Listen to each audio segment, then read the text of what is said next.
السلام علیکم ورحمۃ اللہ وبرکاتہ۔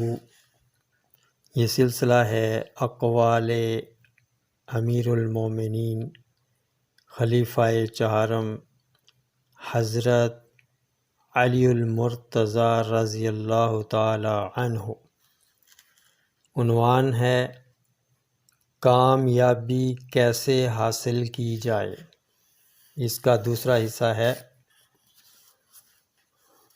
جس شخص کا ایمان اور یقین درست ہو وہ کامیاب ہو جاتا ہے۔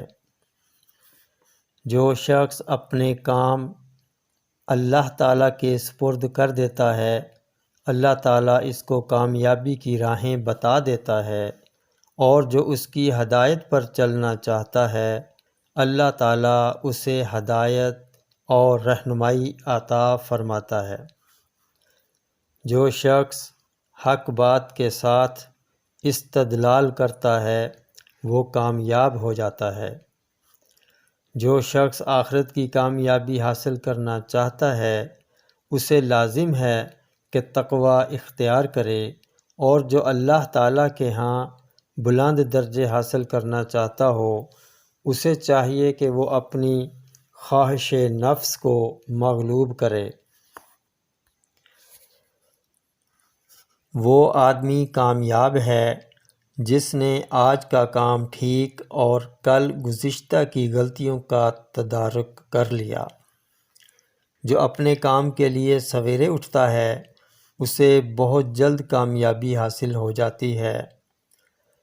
اپنے پیغمبر صلی اللہ علیہ وآلہ وسلم کے طریقہ پر چلو کہ آپ صلی اللہ علیہ وآلہ وسلم کا طریقہ سب طریقوں سے افضل ہے، سچا ہے، اور آپ صلی اللہ علیہ وآلہ وسلم کی سنت کی پیروی کرو کہ آپ صلی اللہ علیہ وآلہ وسلم کی سنت نہایت سیدھا راستہ ہے۔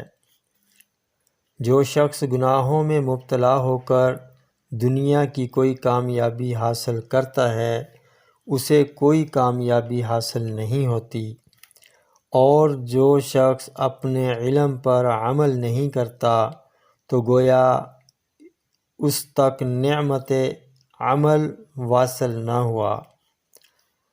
وہ قابل رشک شخص ہے جس نے آخرت کے مقاصد حاصل کرنے میں کامیابی حاصل کر لی، اور اس بے عقل سے کہیں بڑھ کر ہے جو اپنی شقاوت اور بد تدبیری سے جنت کی نعمتوں سے محروم رہا۔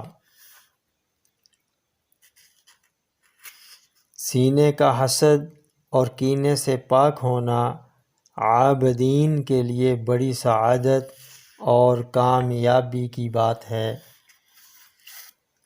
جو شخص باطل کی پناہ لیتا ہے وہ عزت نہیں پاتا، اور جو شخص رذیل افعال کا مرتکب ہو وہ کامیاب نہیں ہوتا۔ جو شخص اپنے افسروں کی خاطر مدارات نہیں کرتا وہ اپنے مقصد کو نہیں پہنچتا۔ اچھی طرح سے کشادہ پیشانی رہنا حاجت مند کے لیے ایک طرح کی بشارت ہے، اور عمدہ طور سے ملاقات کرنا ایک قسم کی کامیابی ہے۔